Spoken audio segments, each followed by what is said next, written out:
Ohio law enforcement issued a report late last month warning that events planned in East Palestine by the environmental activist Erin Brockovich could prompt a terrorist threat from violent extremists, according to an intelligence bulletin obtained by Yahoo News. Whoa. Now hear this. You're listening to charlietrix, remise, and jhanboom.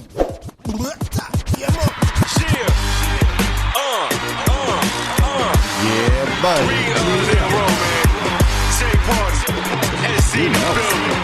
We back at it. Some shit in right now. Yo, check it. Get my Give me level a minute to just... Yeah, alright. I know it's coming, man, but listen to that shit. Nah, man, I wish you luck, but you gonna need a little... Sounds a little low to me. I don't know if I'm bugging or it's just that. Ladies and gentlemen, thank you for tuning in to the Fans Perspective. I am your host, charlietrix, and I'm here with my brother, Remise. What's good, everybody? What's good, everybody? And we got my man. It's your boy jhanboom. What's poppin'? What's poppin'? Let me lay back and relax for a second and get comfy on this one. Get nice with it. It is Friday, March 17th. Yes. And today is St. Patty's Day. Pow, pow. So to everyone out there celebrating, happy St. Patty's Day. Stay safe more than anything, because there's going to be a lot of drinking for sure going down tonight. Make sure you Uber, Lyft. Very convenient now. Yes. I thought I was having technical difficulties when we started, and it was bugging me out. But how you guys doing?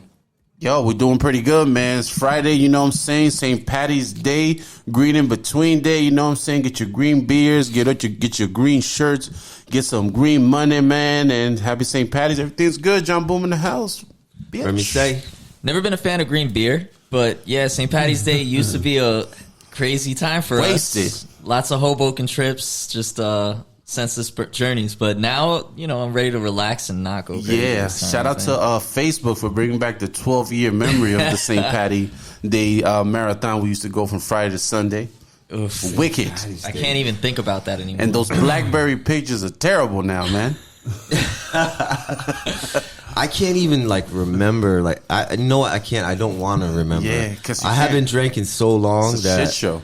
I just thinking about it makes my stomach turn. I don't think I've drank that much, you know, in a while either, bro. That shit since about 2-3 weeks. Yeah, 4.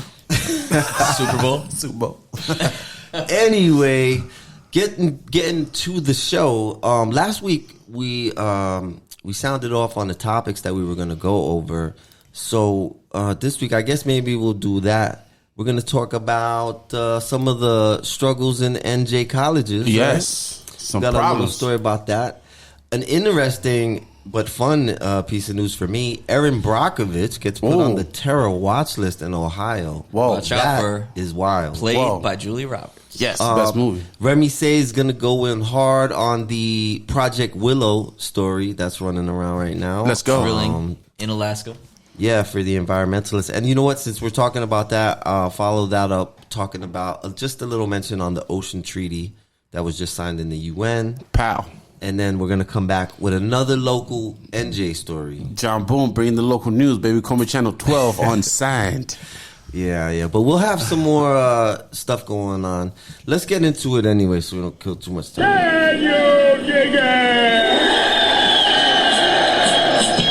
Boom. Yo, so we in the building, man. You know, I like to bring the local information down to y'all, man. You know, shout out to everybody that right now just finished a good work week. You feel me? You know, shout out to the people that still have, you know, got their job and everything. You know what I'm saying? I know there was multiple budget cuts and layoffs in different companies, etc. So if you're still out here working, man, shout out to you. If you're not, go get your money from the state and get right back on your grind, baby, because we're here for your TFP. So another issue that's been happening in NJ, which hits me as well, you know, a person that likes to do the high school to college celebration for the people, man. It looks like some of the NJ colleges and community colleges are currently struggling financially. So I'm gonna go. I have a story for you. I'm gonna freestyle with it because some of the information is straight facts. So I'm gonna go into it. So it seems like the start off with William Patterson's the school. It looks like they slashed about 266 jobs in the last 2 years to balance out their budget. Wow. You know what I'm saying? Going down to the revenue at Rider University also declined 16%. Now, 16% from Ryan University is about 20 mil that they're missing out of. So they are out here with a budget cut. Now we could go down to the local streets in New Jersey, where NJCU took what they call a budget axe cut to academic and sports programs, because they accumulated about $370 million worth of debt when their annual revenue budget is about $270 million. So they in the border of shit that's going on right now, fucked up as well. So now what really threw this into a crisis situation that made some of the New Jersey colleges go into a little bit of a panic is Bloomfield College. Bloomfield College, which is an independent institution, was literally going to shut their doors in 2021 when they had to do a merger with Montclair University. So that led to a motherfucking panic of, the state's, well, this is the thing. Community college, they have to offer a budget revenue, you know what I'm saying? So they're asking for more money from the state. Now you have 2-year colleges that get their regular state loans and, payments from the state. Now the 4-year colleges are also needing some money, need money as well. So it's turning everything into a frenzy that they had to have a meeting, and even state officials, everyone went down to Trenton. They had to huddle up and come up with some type of idea, because they anticipating in about 2026, the number of high school graduates nationwide will decrease for a period. So shit is fucked up right now in NJ, man. Wow. So this is going to have an effect where they can already tell that less kids are going to be graduating. I assume it's population based. They got the census numbers back. It's coming up. And they see decrease. You know what I'm saying? So what you guys think about that situation, man? Just to break off a little bit and get some of your input on it. That's kind of rough to see so many different schools having so much trouble and shutting their doors. But who knows? I don't know what kicked off that. That's like a epidemic of schools going down right there. That's a lot. Yeah, man. I mean, I don't know if it's just affecting, just us, university in New Jersey. Is New Jersey the place to go to college now, or everybody gonna have to go to different states to try to budget out and make sure they do their thing? Yeah, I mean, I wonder if this is something that's reflected in other states as well. We catch on to it because those are schools we know. We know people that have gone to a bunch of those places, But at the same time, I'm also like, this is why there should be just one. I think there should be one free alternative that gives at least 2 years worth of credits, so that people don't gotta worry about these types of things. Yeah. But, it's funny because a lot of people, there's a lot of people that talk shit about that and are against that. But I guarantee the minute that happens, that's going to be the most flooded university in every state. Because people want to go to school and a lot of them can't afford it. And the thing is, if you cut out this chasing of profit through, tuition, then they don't have to stress this much. Like if the population goes down, and if it's a free college, if people can go there, as long as they, graduate, they have their high school diploma and whatever qualifications, then it's gonna always have full enrollment. There's gonna be a lot of people that want to go to school to get at least even halfway to a degree, so that they don't gotta pay all that extra. Well, are kids just not signing up for school anymore? Is TikTok taking over? I mean, why go to 4-year college, go into debt when you can make a TikTok video, start making money and shit? That's the other thing. Is school's so goddamn expensive. Who the hell wants to carry that fucking that load, and then you still making $50,000 to $65,000 a year with all this debt coming out the gate, you know what I'm saying? So is it really worth it when you can do other things that's more in your field? There's a lot of talented and young, fresh ideas coming out with all the technology that we have, that a lot of these kids, once they get out of high school, they have so much knowledge. They might not have the budget for it, but they have, in Spanish, what we call the cojones to make it to the next level, yo. So, that's another thing as well. A lot of people are just learning off the rip. You got online colleges, you know what I'm saying? You got people on YouTube giving you tutorials. You can just listen to someone that's wise and making a good hustle and pretty much follow a direction that is being proven to be successful a lot with the social media, man. I don't know how many people are actually turning that into real profitability to the point of having to cover your career. And I'm not just talking about making money to make ends meet now, but insurance and all the different benefits that Right. come, putting away money for the future and shit like that. Yeah. I don't know that those paths are all as viable in terms of what percentage of people going for that are making that money. But I do know that freelance work is definitely on the rise. And that's not just the, like doing TikTok or tutorials and things. Word. That's also Uber drivers and Lyft drivers and all these OnlyFans. other different types of things. OnlyFans is massive. Yeah. So jhanboom on there's a there. lot of ways to almost be on that independent kick that, you don't need a college degree to have an OnlyFans or to be an Uber driver. So there's these options for the freelance lane too. And again, like you guys said, that the tuition costs are so crazy that it's. But I even don't. going to college is undertaking a bit of a burden. You've got to think about it. Yeah, you have to. But I still think it's the best path. You definitely have to think about it. I highly recommend it for most people. Should stick around, stay in school, and get as educated as you can. But you are living in a time where now there's way more opportunity outside of that path. Mm-hmm. But For I sure. think that is a consequence or an effect of schools overcharging, job markets not paying, people coming out of college. It just didn't work out. A lot of kids came out of college with degrees and it didn't mean as much as they were promised. Word. Yeah. And a lot of times it does, though. I will tell you this. The flip side of that is you hit a ceiling when you don't have a degree. And working through that ceiling is a tough situation. For sure. Without that degree, especially if something happens and your job is shaky.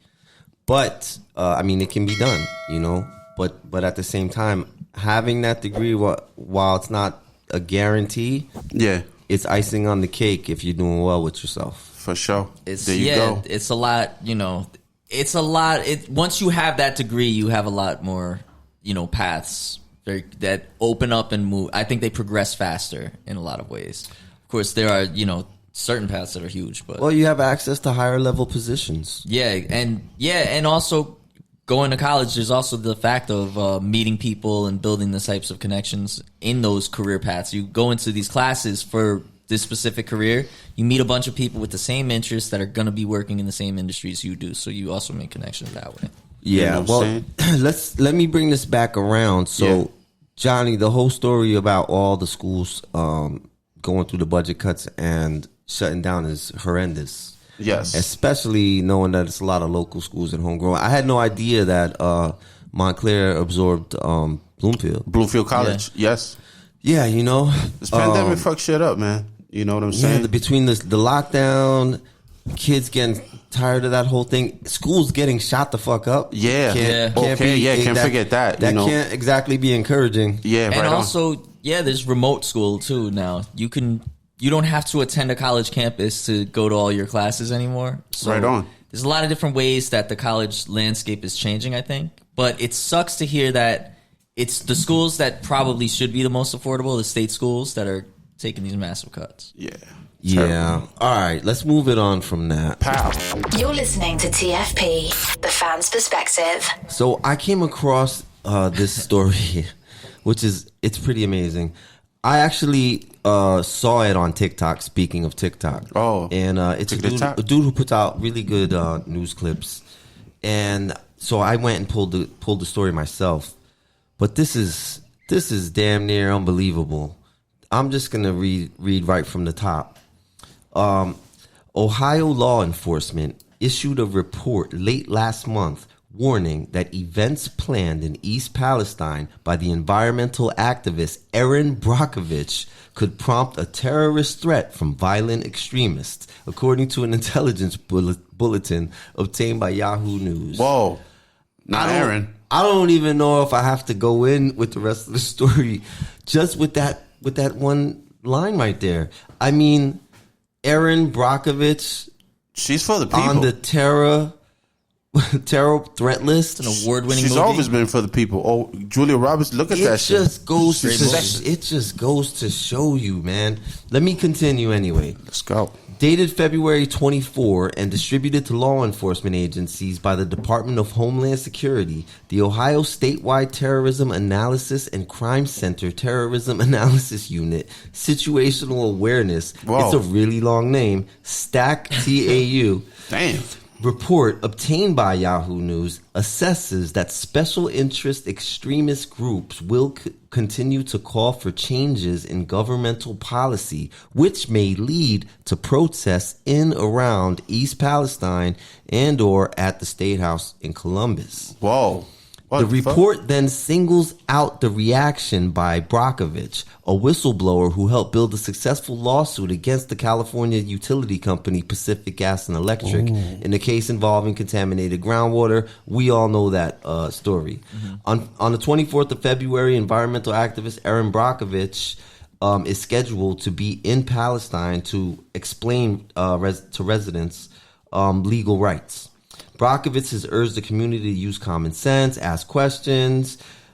She's placing blame solely on Norfolk Southern, and that agency assessed this event could potentially increase tensions within the community. Oh. As if there weren't already massive tensions, or like the protest risk wasn't massive because, you know, a train derailed with a bunch of toxic chemicals and shit, and then they did a burn that made it very dramatic.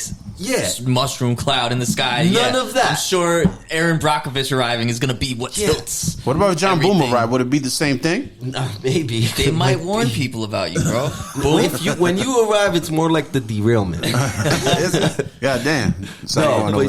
Seriously, think about this story. And this is why I was bugged out when I heard it. Erin Brockovich went there and talk to these people to help those people because she's dealt with this situation and companies like this, right? Last time she was there, she has the credentials. The people were like, yeah, the water. She was like, don't drink that water. Stop drinking that water. Let's get that looked at. Yeah, and now she's over here where I could imagine she's probably saying, hey, go to the doctor. Let's check the water real quick. And they're like, terrorists, V for Vendetta in this bitch. It is just unreal what, you know, how it works, how the hierarchy works. That's you know, escalated crazy. This is through government, this fucking agency, Homeland Security, signing off on this shit. I mean, I hope this was passed around more like a very light, like, let's just keep an eye open in case something goes on. But this is ridiculous. The train run, you know, in a horrendous way by this rich ass company that treats its workers like shit, destroyed the area. Remember that? That might be why some people do some extreme shit. And you had mentioned earlier, and right? They're getting sick as hell. They did, they did all that damage. All that shit happened. And I'm sure property values tanked in the surrounding area. And they're only willing to pay any type of damages to people within half a mile radius. Yeah, so there's a big thing going on. I don't know where that ended up because these stories move fast, and that was a few days ago. But they're asking the dude, like, you know, are you going to make everyone whole? Are you going to pay for their property? And apparently they're trying to only cover people's residencies within a half a mile radius of the accident. But they're saying, like, people, what if you're just outside the half a mile? Who wants to be there? Who wants to drink their water? Who wants to plant vegetables there? And who wants to buy a home, or who can sell a home there? Yeah, if you were thinking of selling your home, you're stuck there. And if you're paranoid about what happened, which is totally understandable, if you're worried about that shit, you kind of shit out of luck unless you want to sell your house at a massive discount. That home the homes at 2 miles away from that accident are worth shit. Yeah, are affected by this. It is unreal. And crazy. There is a certain level of we should take responsibility because we handled the compounds, we had the train, we were like, it's cool to do this massive burn, and we'll deal with the consequences is what I get from that. We're also not going to do anything to cover the damage we do. But when Erin Brockovich gets here, I want her watched. Keep all eyes on Erin Brockovich and everybody that leaves there because that's the problem. Unbelievable. She's around with a bunch of women. She doesn't have like an army behind her, some type of crazy security. You know, she's out there chilling with the protesters. She goes out there for dolo and you know what I'm saying? You know what it is? She's telling people what they should do, the correct thing. Right. Don't drink that water. Go get checked out.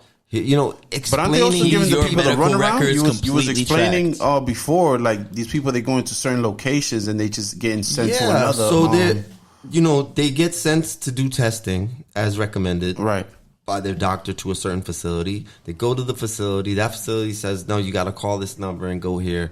That they call that number, that they say they got to call the FDA, and they're getting circle jerked all around, and it's just confusing. They don't know what to do. They can't get answers. And imagine if right now in this home where we're set up, the train down there, this happens. What are we gonna do? You know, and we're gonna be angry as hell. Right on. You know what I'm saying? We got rights, so we can't just fuck up my town and be cool with it. You know, anyway, I thought that was a cool ass story, and it just point out how ridiculous our entire system works here. That Erin Brockovich is the threat. Yeah. Fucking Norfolk should be put on the goddamn terrorist threat. Yeah. They're still running trains like this all around the country. Yeah, what they did terrorized that area. But the concept of accountability is just gone. Like, we didn't set up a SVB topic, but I think that's the same thing. There's not a real accountability. There's no real consequence applied to most of this shit. I know. So everybody just keeps going in this same cycle that puts everything teetering on real serious damage. Like, what would you do, you know, if you ran your bank in that fashion and then it tanked, like, and then you knew that you were gonna get your bonus, which is gonna be massive, you were gonna get bailed out.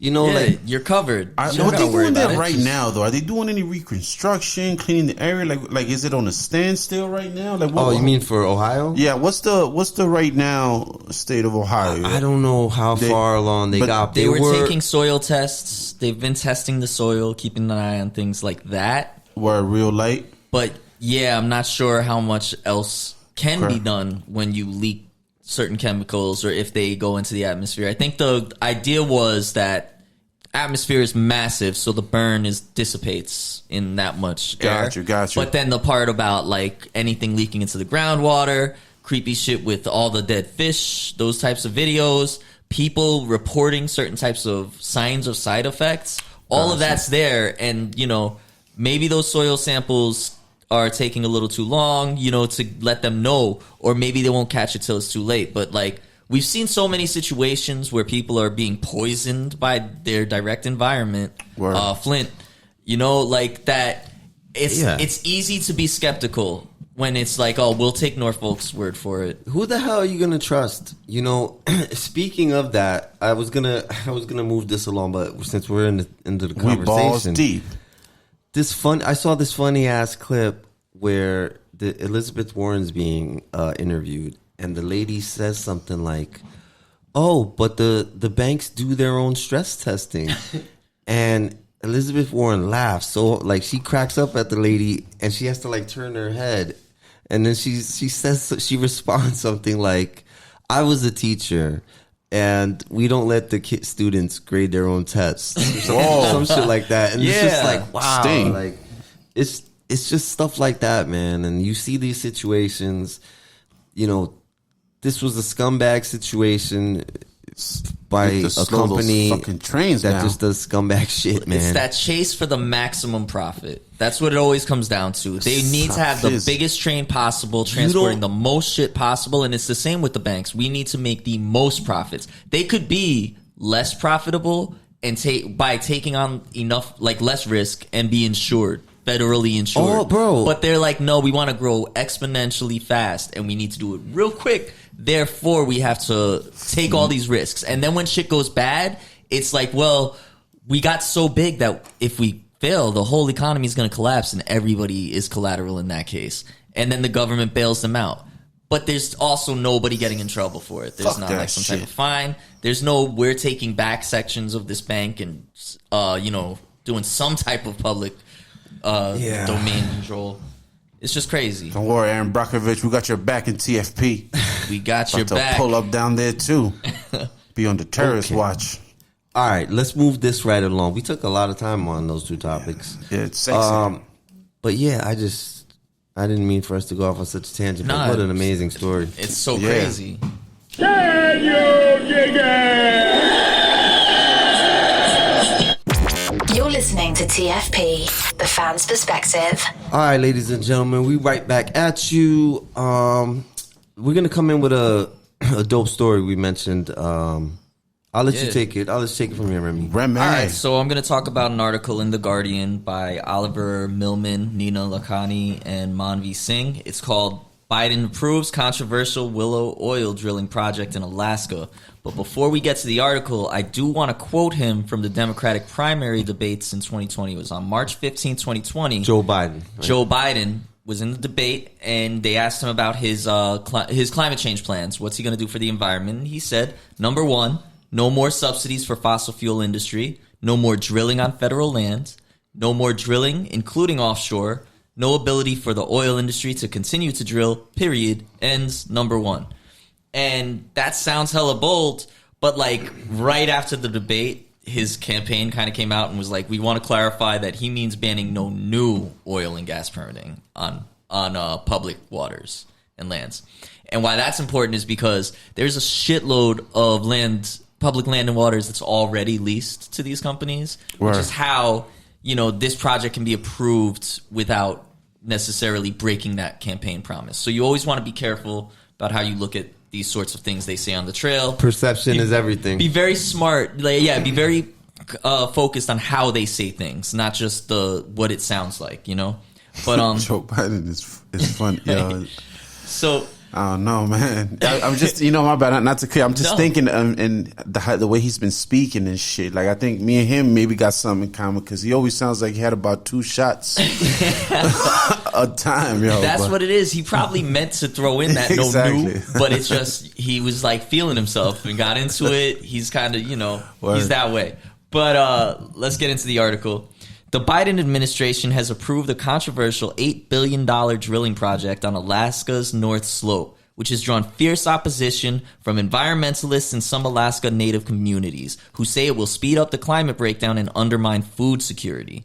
The ConocoPhillips Willow project will be one of the largest of its kind on U.S. soil, involving drilling for oil and gas at 3 sites for multiple decades on the 23 million acre National Petroleum Reserve, which is owned by the federal government and is the largest tract of undisturbed public land in the U.S. So never mind undisturbed, that's done.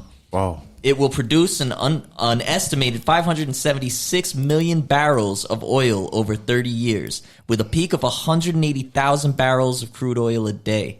This extraction, which ConocoPhillips has said may, ironically, involve refreezing the rapidly thawing Arctic permafrost to stabilize their drilling equipment, would create one of the largest carbon bombs on U.S. soil, potentially producing more than twice as many emissions as all renewable energy projects on public lands by 2030 would put combined. Jesus. So everything they cut, gone with this one project. Word. That shit going on.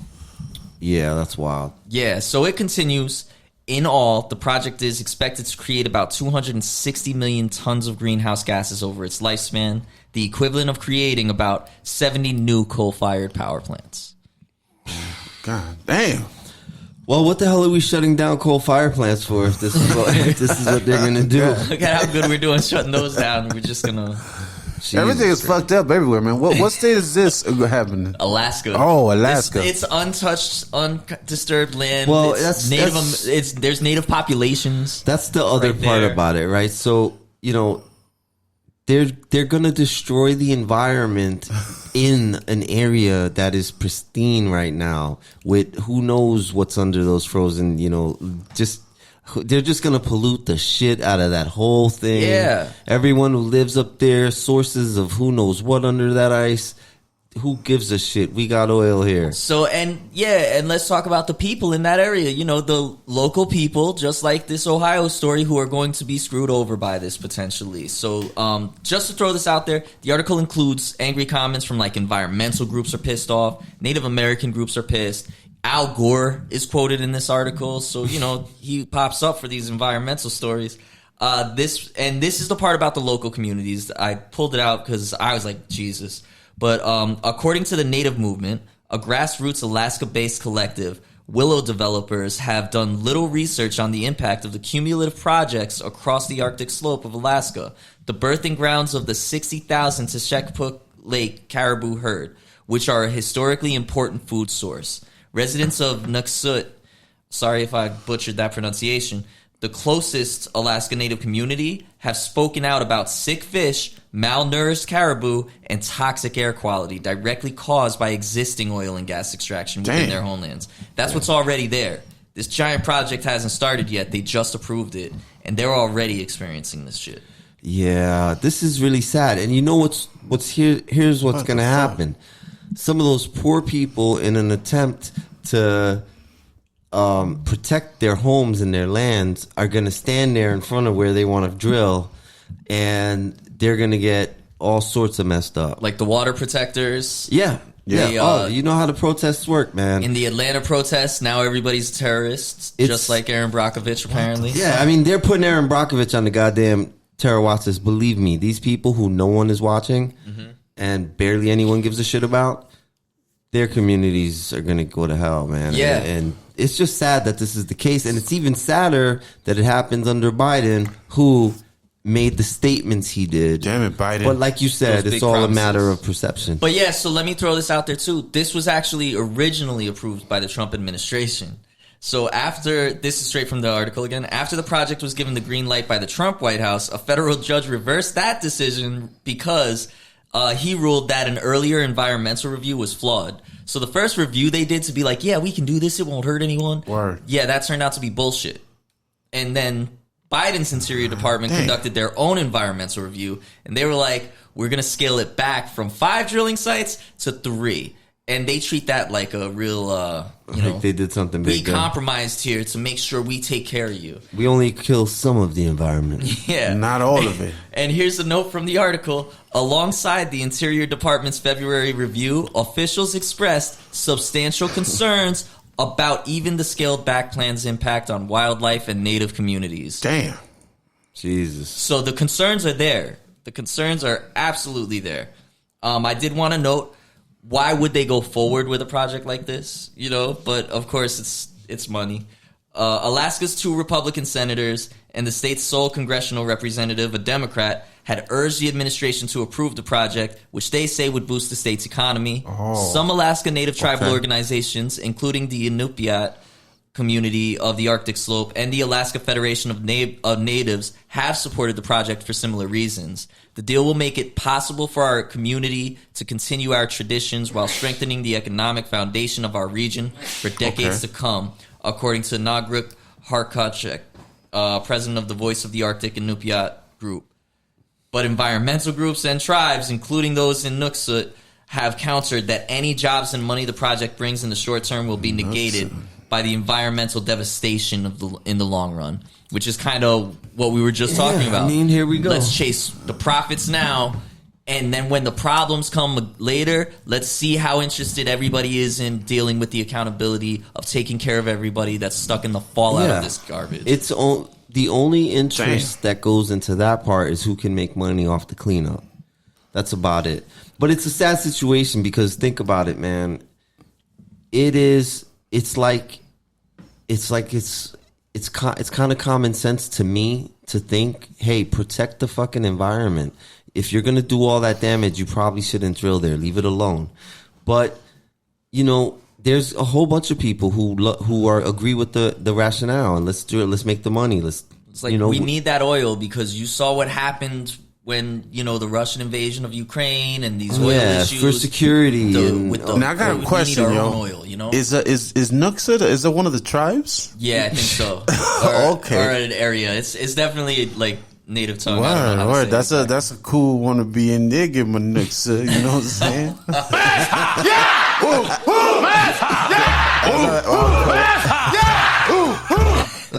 Yeah, so that's where I'm going. The other thing about this, though, just to throw this in, that's not the only example of things that are being described as carbon bombs. These projects being approved during the Biden administration. Damn, there's another carbon bombs. They call this shit. So there's another story. This is from February 21st by Oliver Milan. That's titled, Biden urged not to approve oil terminals that could create carbon bombs. The federal government has already quietly approved the Seaport oil terminal project, so now we're in the water. A proposed offshore oil platform located 35 miles off the coast of Texas, south of Houston, and will decide whether to allow 3 other nearby oil terminal proposals Combined, the 4 terminals would expand U.S. oil exports by nearly 7 million barrels every day, handling the capacity of half of all current national oil exports. Okay. So there's a lot of moving and shaking with potential carbon bombs over here. Whoa. But the export business is going to be beautiful. It'll be lovely while it lasts. Well, I mean, that kind of takes the air out of my next story. Carbon the bomb out that motherfucker. Since we're talking about Biden and what's going on, like you said, they're moving now towards the water. What I wanted to talk about was this historic UN Ocean Treaty Agreement that was reached. So, considering the damn story you just told, I should just park this one, but I'm going to say it anyway. So, a historic UN Ocean Treaty has finally been agreed at the United Nations after almost 2 decades of negotiation. The text will now go through technical editing and translation before officially being adopted at another session. This treaty is a monumental win for ocean protection and an important sign that multilateralism still works in an increasingly divided world. The agreement of this treaty keeps the 30-30 target, protecting 30% of the world's oceans by 2030 alive. Yeah. It provides a pathway to creating fully or highly protected areas across the world's ocean. There are still flaws in the text, and governments must ensure that the treaty is put into practice in an effective and equitable way for it to be considered a truly ambitious treaty. I'll read a quote from Dr. Laura Meller, the Oceans Campaigner, Greenpeace Nordic, blah, blah, blah. This is a historic day for conservation and a sign that in a divided world, protecting nature and people can triumph over geopolitics. We praise countries for seeking compromises, putting aside differences, and delivering a treaty that will let us protect the oceans, build our resilience to climate change, and safeguard the lives and livelihoods of billions of people. Now, how long did they say it took to come to this agreement? Decades. It's proof that compromise can work and really help.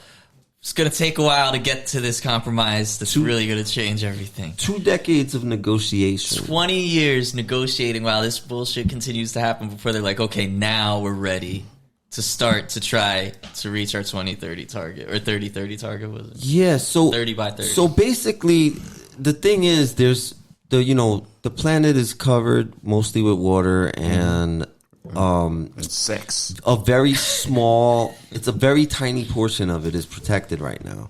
So they want to expand that to 30%. That requires everybody to pitch in and hold that down.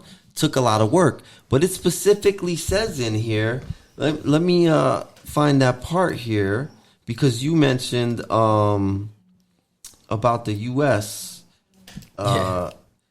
Creating that terminal, because that's all off the south off of Houston, by Houston, I guess, in Texas. So maybe it's like, we'll protect this section of water while that little section creates a potential massive. It better be the water when my people's coming over. I want that issue. water protected. You know what I'm saying? Yeah, give them a little boat to the other side. Through it right now, but ultimately, it directly says in the article that the U.S. is basically known for just prolonging their promises to do any of the climate stuff, or of just ignoring it. Bullshit.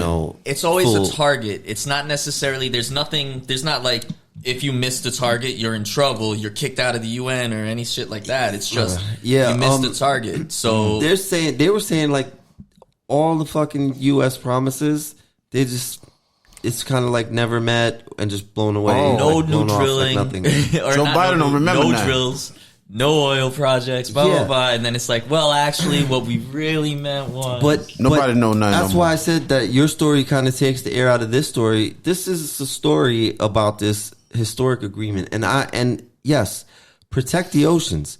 For me, it seems like common sense. Protect the fucking ocean. It's our source of life and on the planet and food and all sorts of other dolphins shit. Is in the ocean. And it just makes sense. But there is a whole world full of people happy to dump their shit and toxic waste and anything else they can and do whatever horrendous shit they can to destroy the goddamn oceans without a care. Nobody, it's just wild, the mentality. The benefits outweigh the risks in all circumstances. I mean, with this type of story, you know what I mean? And but I don't know. It's just like they say, like I said, they say one thing, but what they really mean, like they said in there, the language has to be worked out. And they've spent 20 years really narrowing this language down. That's also with a strategy in mind for how to protect whatever profits they're making from whatever risks they're taking. You know? Yeah, and that's and they directly say that can end up being another long process. Yeah. So by the time this is implemented, the text has to be agreed upon and put out. Then it has to be implemented into each country on their own. Mm-hmm. So I don't know. It's just, but considering that what you just said about what Joe Biden was willing to do in Alaska, then how could we expect them to give a shit about any promises that they make here, if they make any at all? With the amount of time it's going to take, who knows if Joe Biden's still going to be in office at that point? He's not going to be in office. So it's basically, yeah, I'm in, and then kick the can down to the next guy. And if the next guy's like a Trump or a DeSantis, ain't shit happening. That dude's going to make a show of it. Probably show up with some fake ass roll and light it on fire just to make a scene. Fuck around. Even on the Democratic side, it's likely to not be shit either. We'll take care of it. Just kidding on the side. You know what? Speaking of that, I might as well throw this out there, but the Democrats don't have anybody. It's everyone lining up immediately behind Joe Biden, even though there are just so many people disappointed with. And I will say that I can acknowledge that there are a lot of good things that have happened and surprising things that he's done. However, it hasn't been great. A lot of people don't want him there, and the Democratic Party is just like, we're all in. The progressives, everyone Joe Biden's gonna standing behind him. I don't know. It's weird. Man. But with that, I'll say that Marianne Williamson just announced that she is running. And you know what? I'm all for it. Marianne Wilson? Marianne Williamson. She got fat ass or not? Hey, she's a cutie, but let's not talk about her like that. She's the potential next president. Okay, sorry. But listen, I get it. I'm just very skeptical. I get that. Listen, I'm not expecting her to have this great, massive run or do a Bernie thing. But there is no political career whatsoever. Okay. I'm just saying, there's like, some books. She sold some books. To have anybody step up and say, "Listen, Joe, we're not really behind this." We don't know what you're saying, bro. No. At least she had the balls to jump up there and do it and be like, I'm going to go for broke. And at the very least, hopefully talk about, topics that more progressive people want to hear about. Joe Biden be talking I don't about like seeing people who aren't being taken seriously. Like, I need somebody who I feel is going to be able to put these arguments out there in a way that, I don't know, is effective. And I just don't trust her with that. I don't think she's taken seriously because of things in her past. And she doesn't have, like, I just don't see any opportunity for her to win. Like, who's really thinking that? It's going to be rough. To me, it's like, I do want an alternative or somebody to challenge him, even if they're not necessarily going to win, but to try to challenge his, to make sure his administration has to make some more promises. At least make some promises. But then the other side of that is, a promise kept is a different thing. Yeah. And the other part of it is, I just don't know how helpful it is. Because last time I saw a lot of unserious candidates, and a lot of them sucked and are even worse now, or have done worse for progressive or led them down the wrong line. My mind goes immediately to Andrew Yang and the bullshit version of UBI he put out there, which was just like libertarian nonsense. And I argued with people over Andrew Yang all the time, and I just think he's gotten worse and worse and more embarrassing to support. Yeah. Sorry, Andrew Yang supporters, because they are nice guys. They just were like I just felt they were so off base with their promise. Yeah, I got it. But in this case, I wish that we had some good alternatives to Democrats and to Republicans. And that's fucking not a possibility. And within the Democratic Party, it is always the same. We are always stuck with a fucking But here's the thing. If I saw somebody that I thought was really making an effort to build from the ground up a third party, I would be like, okay, maybe I'll give it a shot and give it a look. I just don't think that what we saw, the last one was the Movement for a People's Party. I thought that was a joke. it was a self-promotion exercise, which a lot of these bullshit runs are. Is that serious, though? Was that even serious? That's what I mean. These are unserious candidates. And when I think they're serious is when they show me a platform that's coherent. I haven't seen a coherent platform from any of these people. The two progressives who actually put out real coherent platforms that were really progressive were Elizabeth Warren and Bernie Sanders, and they weren't far enough left for, hardcore, some DSA shit. But they were way better than anybody else because they actually made sense. I actually Yang had every promise under the sun and bullshit. It wasn't even Yang really wasn't progressive. a serious. He was just trying to say whatever he Marianne could. Williamson often sounded like she'd say some very commonsensical things, but there wasn't much behind it.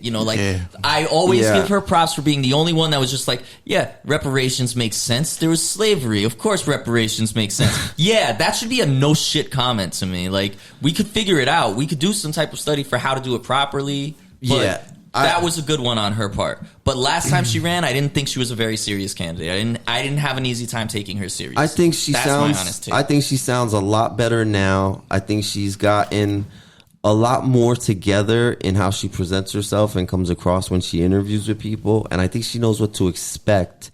And I also have taken a look at her platform, which ultimately it seems like they kind of just copied over Bernie's platform and twisted up a few things. Okay. And she says that she, took a look into things and has come around to these stances and positions. And who knows? Maybe that's true. Maybe it ends up being another person who just wants to get in there, But I don't really see that from her. I don't see this being a big run that's going to get all this wave of people. But I'm going to keep throwing it out there that there is another person running because otherwise media is just going to bury this and pretend that there's not even another person in the race. At least for sure mention her. Let her stand on the stage because she's not running as a fringe third party. She's running trying to get on the Democratic ticket, which is, a mission anyway. They wouldn't let Bernie get through, who had half the country roaring, for his policies. Word. But, we'll see what happens. But shout out to Marianne just for trying to do it. Good effort. Maybe she'll have statements and interviews that change my mind. Maybe she'll open the door for someone to jump in and say, you know what, since somebody's challenging Joe anyway, I'll jump in, It shouldn't take that much, really. I think, last I don't time. know what the fuck he's talking about. There is a whole period where it was like, I remember way back, Draft Warren was the thing to run when it was like Hillary was deemed. She's got next. Leave it all alone. And Bernie came kind of just like, I'm going to try to pull her candidacy left. And I'm going to go with a very serious left campaign. And that's how Bernie started. Like, we went to the first thing, the kickoff party. What was there? 13 people in lawn chairs in a park. That's how many people showed up for the Bernie kickoff campaign. And it came to what it became. What's wild is that was dope. And then we were two of the 13 people at one of his rallies. Yeah, I'm including us when I say 13 people. Yeah. But and think about that though. Where did we end up? You came with us, Johnny. Yeah, down in Queens, deep as fuck. 4 years later, we were in his next rally in Queens, and you couldn't. That was insane. Yeah, you couldn't move, man. But that's what somebody that's serious about on the bridge. Somebody that's serious about it is going to build that. You know what I mean? And it will happen. It will happen. I don't think Marianne Williamson is that person. I don't really see anybody on the horizon right now, to be honest. But Bernie came kind of out of nowhere. Like, we knew him, but I remember being like, he doesn't have the steam.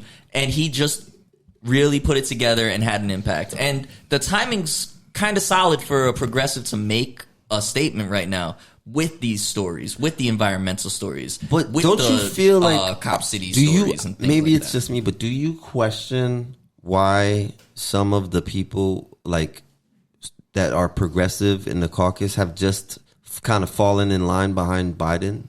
Is it like the party unison? Like, is that what they're just automatically, let's just be unified? I think it's the lack of a viable alternative that's willing to take the risks. And I think it's also that the people who would be viable alternatives are locked in a pretty tough battle to hang on to Congress at this moment in case you get another Trump or DeSantis in the presidency seat. You're going to need to have either the House or the Senate. Because if you see what's going on the state level, where they conservatives have control of everything, it's pretty wild. You know, they're going for some pretty extreme shit. You know, make abortion punishable by death in one state. Whoa, you know, there's a lot of crazy ass stories going on, that, man. You know, I wanted to kind of line them up and make a topic of just all the crazy ones. I think you were the one that mentioned that, but there's so much crazy shit going on, and it's like, I don't know. There's kind of a all hands on deck caution about that type of shit. But at the same time, I get it. I'm not gonna front. I would love to see an alternative come up. I just don't know where it's coming from.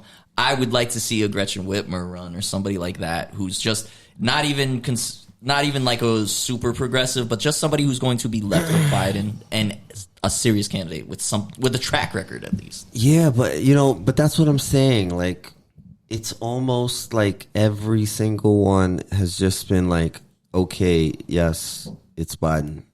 You know, it's weird. He won. He's the incumbent. How often do you see an incumbent lose in their primary?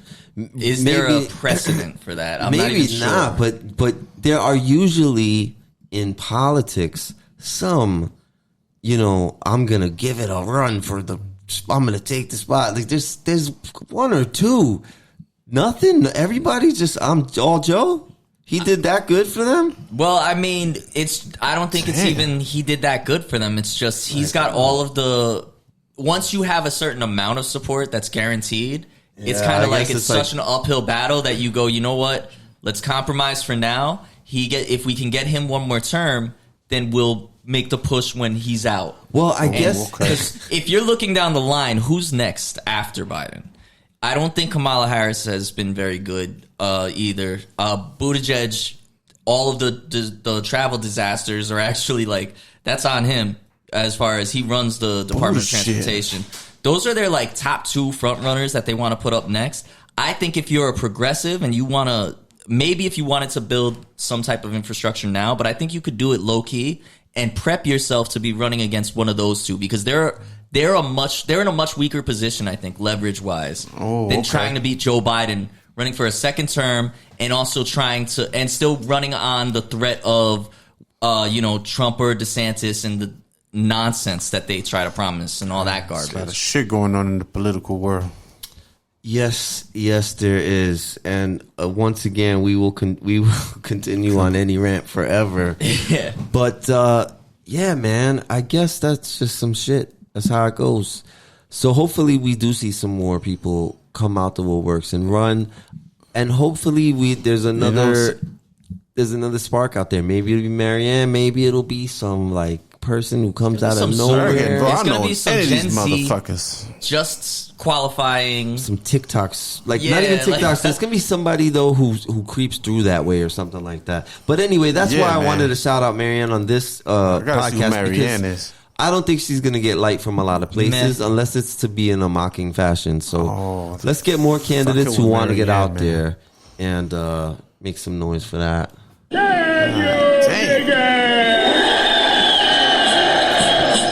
Boom, you want to bring it back local for us? Yo, let's go back to the motherfucking streets, and we're going super local on this one. Now, when it comes down to local news, this shit that shocks me, some shit I just scroll right by, but this shit that is just crazy as hell sometime now. Y'all know it's been kind of an uprise of this whole fentanyl use from R.I.P. to Mac Miller, unfortunately Prince, and just a couple other people. Fentanyl right now is a motherfucking problem all over. So in Riverside Square Mall, 5 employees in the mall. Now, for some reason, they're not really giving out too much information, like as far as, what store, how it exactly happened. But 5 employees overdosed at the Riverside. Well, they were overdosed and then they got revived on fentanyl. What? You know what I'm saying? Crazy shit. Now, if you know what fentanyl is a drug made in Mexico with Chinese drugs. So you got the labor coming from Mexico, the materials coming from China combined together. Whatever that shit is killing motherfuckers on the spot. And unfortunately, this shit is like a one and done. What I want to bring is awareness, because now they're going to bring a fentanyl awareness day because at the end of the day, it's just happening too rapidly. And it's a one-time hit, you know what I'm saying? That shit, you can hit it once and it's RIP right away. Thank God these 5 employees was able to be revised. One of them was so scared that she didn't even want to be in the press. Like, she was just like, because 4 of them, they took her to the hospital. 1 stayed behind. And at the end of the day, man, you know what I'm saying? We gotta watch out here. This shit's getting closer and closer to home.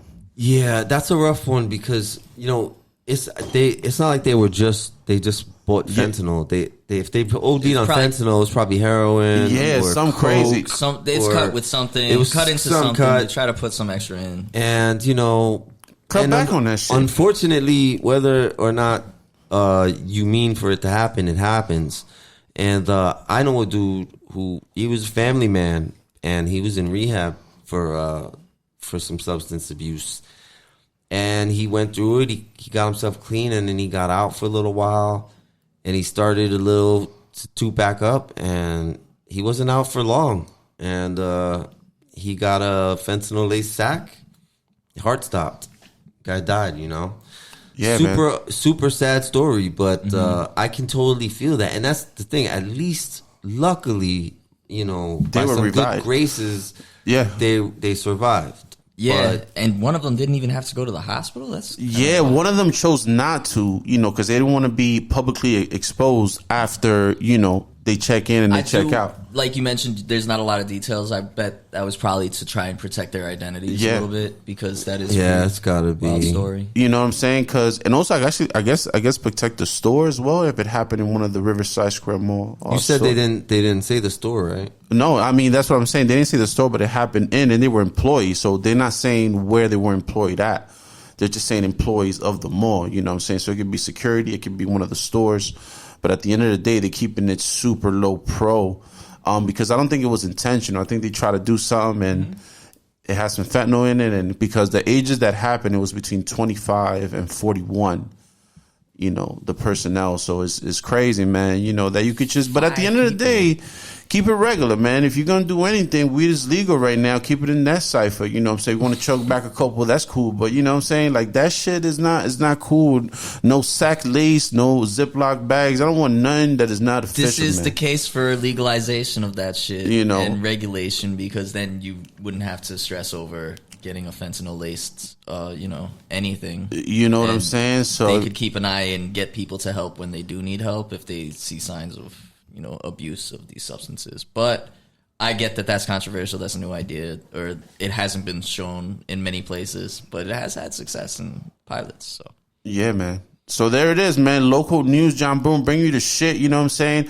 There's still a part 3 to the Beaver Porcupine. Unfortunately, we got to wait a little bit because he hasn't come out. Spring is coming. He's more of a winter dude, but at the end of the day, TFP is going to keep going. So the Beaver Porcupine will be back. We're on the hunt for the Beaver Porcupine of Lodi. This is our own cryptozoid.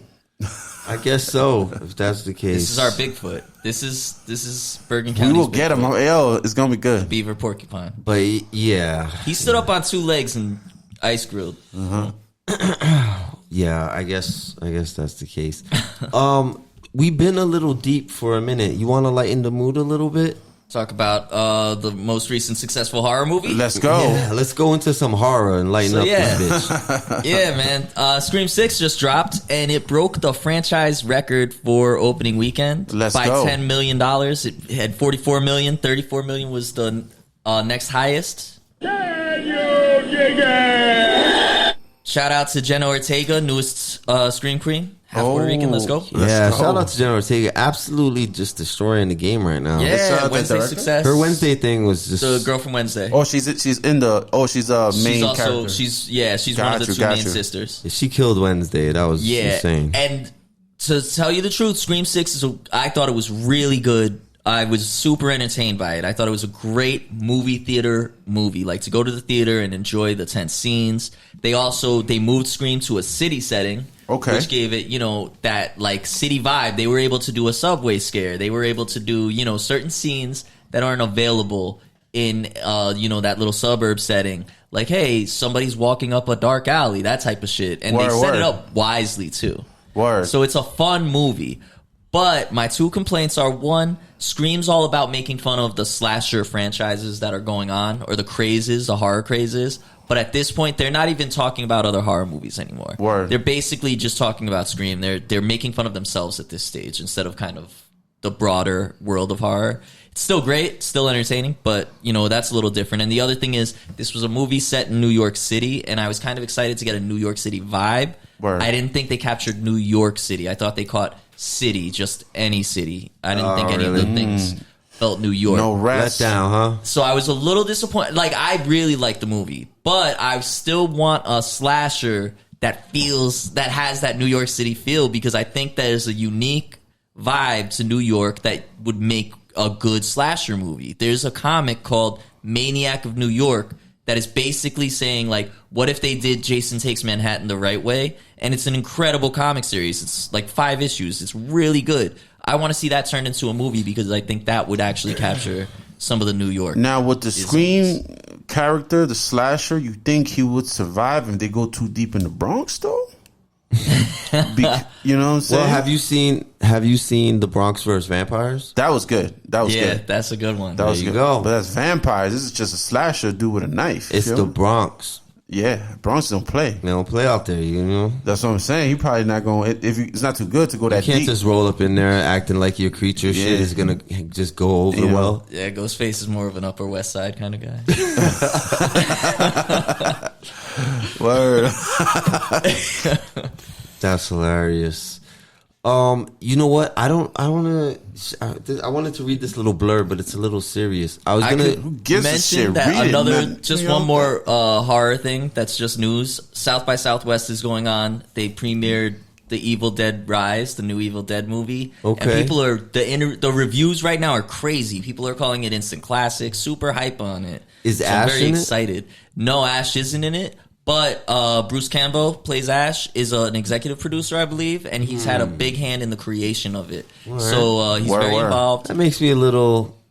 The last one that didn't involve him was actually really good too, the Evil Dead remake that they did. And I think this is supposed to carry over some of that vibe. So I'm very excited and looking forward to that. How was the remake? It was really good. I haven't. It's one of the better wanted to touch it. Yeah, it's one of the better remakes of a classic property. Word. It's definitely worth watching. And Evil Dead Rise comes out next month. I'm going to see that in the theater. For sure. Let's fucking go. Yeah. All right. So now you want to go to that series? Read. Let's go. What you got? Read some serious shit, man. Yeah, it's not that it's so serious. It's just it's me reading instead of us chatting. But what I wanted to talk about, and that's why I named this segment "The Conspiracy Hive Mind," is because it's unfortunate for the conspiracy genre, because the way the world is now with communication and everything. The cool thing about conspiracies prior was that it was like a big secret, and only some people knew about it. And now it's like every conspiracy is posted everywhere on everything. Every person is sharing it.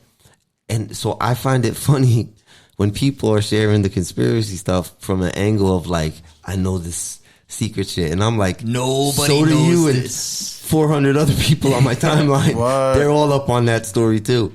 But it's just so funny. They kind of I hate the frame. I hate when people frame like, why is nobody talking about this thing that I'm talking about right now to you? Yeah, and that I just saw 12 other people talk about. That, yeah, and I see the same, on, almost man. word for word, the same story. Everybody you know what I mean? talking. That's Every conspiracy, like heavy in conspiracy, right? Like I like a good conspiracy story, but people go super hard and just some people believe every single conspiracy is the only way.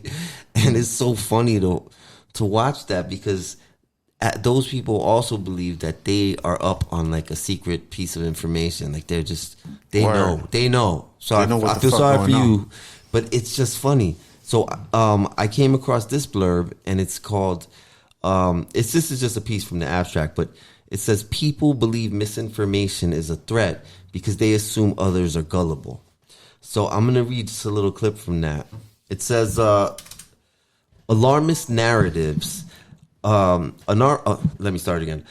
Alarmist narratives about the flow of misinformation and its negative consequences have gained traction in recent years. If these fears are to some extent warranted, the scientific literature suggests that many of them are exaggerated. Why are people so worried about misinformation? In 2 pre-registered surveys conducted in the United Kingdom and replicated in the United States, we investigated the psychological factors associated with perceived danger of misinformation and how it contributes to the popularity of alarmist narratives on misinformation. We find that the strongest and most reliable predictor or perceived danger of misinformation is the third-person effect, the perception that others are more vulnerable to misinformation than the self, and in particular, that belief that distant others, as opposed to family and friends, are vulnerable to misinformation. The belief that societal problems have a simple solution and clear cause was consistently but weakly associated with perceived danger of online misinformation. Other factors like negative attitude towards new technologies and higher sensitivity to threats were inconsistently and weakly associated with perceived dangers of online misinformation. Finally, we found that participants who report being more worried about misinformation are more willing to like and share alarmist narratives on misinformation. Our findings suggest fears about misinformation tap into our tendency to view other people as gullible. Whoa. I thought that was really deep right there. Yeah, it's interesting. It's a weird thing that people would be that worried about misinformation, but then not fact check their own shit. Like, isn't that the case though that you notice a lot? I do. The people who are most worried about misinformation are usually sharing like natural health. Well, 90% of those arguments are always starting with some type of you're being lied to by the man, but they also never have a very firm foundation of who the man is. You know, like if you're having a science discussion, I guess the man is Fauci. Guy hasn't even been. He stepped down a while ago now, and it's like, no, he doesn't handle all the research. They come from a bunch of independent institutions. You know what I mean? Yeah, well, that's the one thing. By a collective community. Yeah. So when people do these conspiracy things, it's like, if you're going to be worried about misinformation, maybe do some reading on this stuff. If you're going to ask the why, read the real in-depth answer to why, not what the person who's like, you're being lied to, they tell you this, and really it's this. No, look at what they actually are saying, because a lot of times that's where the bullshit starts. Yeah, facts. Yeah. So jhanboom listen to nobody, nigga. Are you sure? But Channel 12 and Google. What about, what's the other one you like? Backpage. Worldstar. Backpage is still around? Nah, Tinder is. I was gonna say, I thought they dropped Backpage a long time ago. All right, I don't know if I got anything else on deck. Does there anybody want to get something else off? Yo, I think we gave him a lot, man. Yeah, I feel like we're already going over. Yeah, enjoy that. Don't worry, we're gonna come more ass slaps. My you know bad. what I'm saying? I lost track of time. I don't want to, We got balls deep today, man. Okay, ladies and gentlemen, we gonna wrap it up. Pow. That is about it. Thank you for listening. Shout out to everybody. Yeah, we shout out just to you hit too. like 50 subscribers. Thank you to all the subscribe, subscribers. like, say Keep some shit, commenting. man. Give some topics. Didn't get a DUI or anything. Yeah, None of man. that, yeah. Happy St. Patty's Day. Yeah, Happy stay St. cool. Patty's Don't Day. do fentanyl and watch your mouth. Shout out.